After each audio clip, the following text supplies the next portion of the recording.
Let's talk about our bragging rights predictions, and we will start with the Team Smackdown versus Team Raw match. Now, Team Smackdown currently consisting of Captain Big Show, Rey Mysterio, Jack Swagger, Alberto Del Rio, Edge, Kofi Kingston, and very surprisingly, Tyler Rex, who of course joined the team, and indeed Hornswoggle is going to be in the corner. They're taking on Team Raw with The Miz as captain, R-Truth, Morrison, Santino Marella, Sheamus, CM Punk, and somebody else. I've got to go with Raw on this one. I really do. I think SmackDown had their year last year. I think Hornswoggle as a mascot really says where that show is at compared to Raw, and I can see Raw without a doubt coming out on top, maybe with Punk with the pin over Tyler Rex, and Raw being victorious in the bragging rights. Of course, last year at Bragging Rights, Team SmackDown won, and very funny to hear Stryker working this week that in fact allows SmackDown guys to get on those planes first. Of course, we know that those guys travel separately, but still good to see Stryker working, and I think often he just makes up stuff, and I wonder if they approve it, because Stryker recently talking about how Undertaker's mother was involved in something, and I don't think that was ever said anywhere officially. But however, that Team SmackDown unlikely to win, I think, in this case, and I believe maybe Raw, as you say, will go over. Now, also, not a great sign to see Big Show as captain here, and indeed I think there is again a renewed push for Big Show. He's got a bandana now and firmly a babyface in vignettes with Hornswoggle, and indeed I think going forward you're going to see a lot more of him in that mode. Now, Rey Mysterio, well, not much you can say about the guy in this. Swagger though has a position here, and of course all of these guys are going to have to coexist with Alberto Del Rio. Yeah, I think Alberto has the ego in this one for sure, but it's a bit of a mash of people. I think Edge will be the big baby face with Show, Mysterio, and then you have Swagger and Del Rio to kind of counteract the baby faces, and hopefully try to work as a team together, all of Team SmackDown, to try and take the title for the second time as the better brand. Tyler Rex back on TV with a brand new heel gimmick and landing on his feet, it seems. They've made the decision to put him in this Team SmackDown. And another guy who's had a relaunch, of course, famously been off TV after an airplane incident that was well quoted in the dirt sheets. And I'm glad to see he's had another chance. The look he's got is good. The surfer gimmick wasn't so good, and I think if he's now working evil, that it could work a lot better than that previous time. It's an interesting team of guys, and I think actually fairly hopeful. I'm positive about Alberto, and indeed a little bit more positive about the Edge babyface turn this time. Also liking the Tyler Rex thing. As far as Kofi, Ray and Show, not too big on them, but also Swagger, as I say, happy to see him there. Now, Team Raw, as I say, has got The Miz. Again, what a great thing for him. He's captaining this team, and what a long way he's come at this stage. Now, I don't think it's that far away from when we've got him in World Championship matches.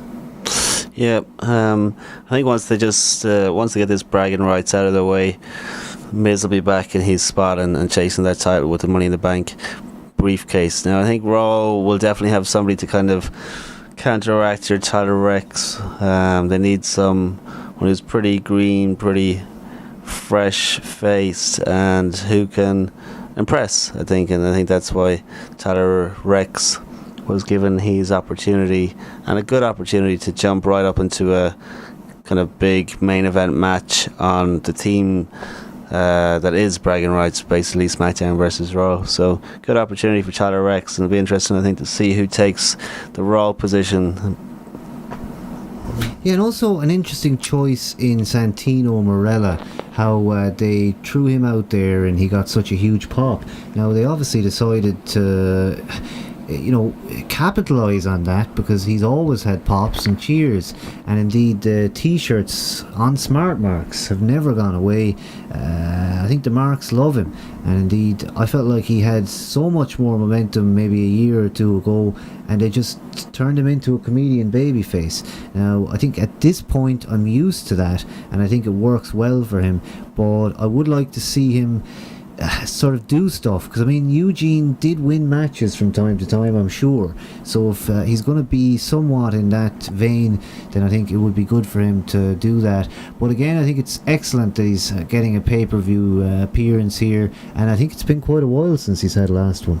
Yeah, again, he doesn't have to do much work, as we said earlier on in the show. It's all, comedy, really.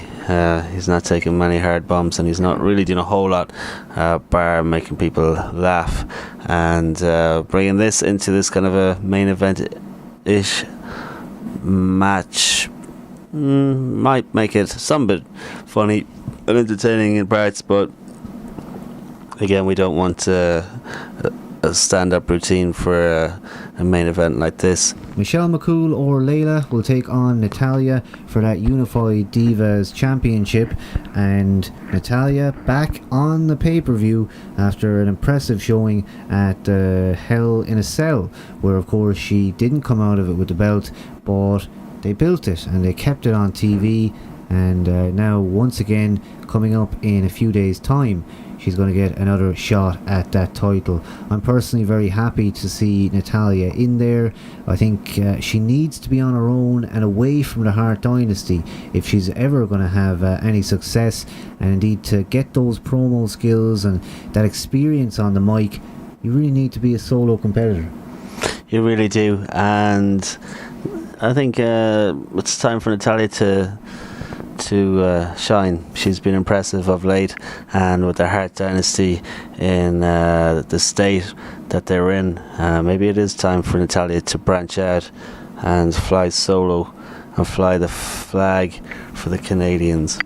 Canadians hopefully probably getting behind Natalia, and the Drifter who's been on with us here on Wrestle Dope, big fan of Natalia, and we know Drifter is going to be hoping for her to take that belt, and indeed the possibilities of her on Raw with that Unified Championship are great. They could really do a lot with it, and I think if we're heading towards Hart Dynasty Splitsville, then maybe it's Natalia who's going to take the belt.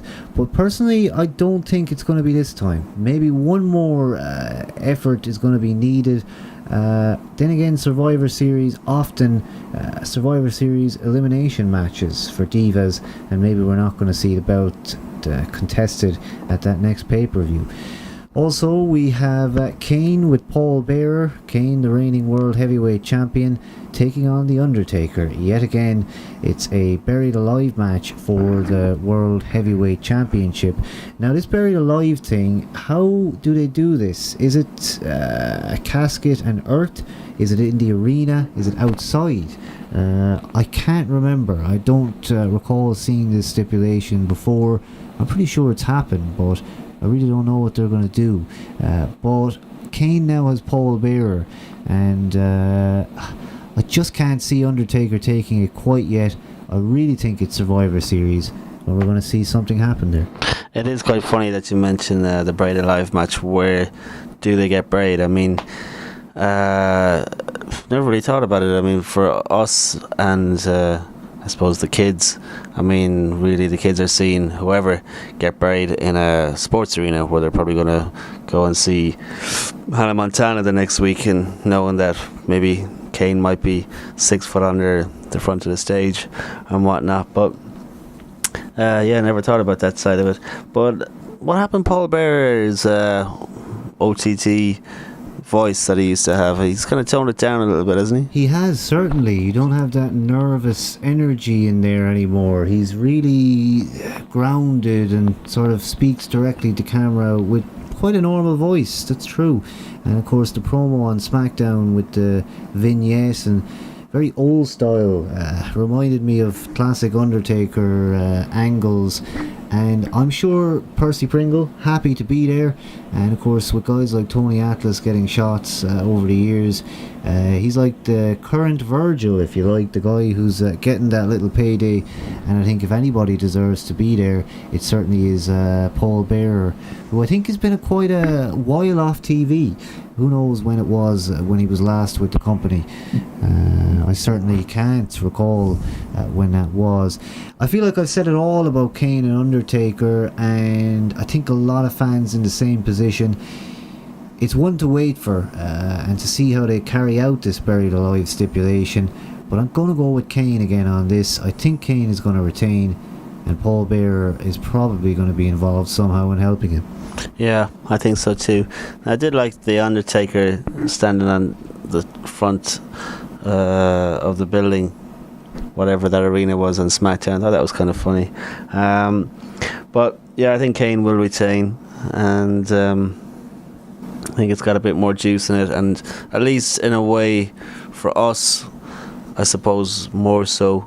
I'm sure the kids would be happy to see Kane and Undertaker again and again and again until the cows come home. But at least they keep it fresh with, you know, the gimmick Hell in a Cell match and the Buried Alive, and just how long they will continue to drag it out will be the question, and how many more gimmick matches will it take, or if they will continue to do them as gimmick matches, and will it make it up as far as Mania, or will it be cut short and then maybe revisited come March 2011.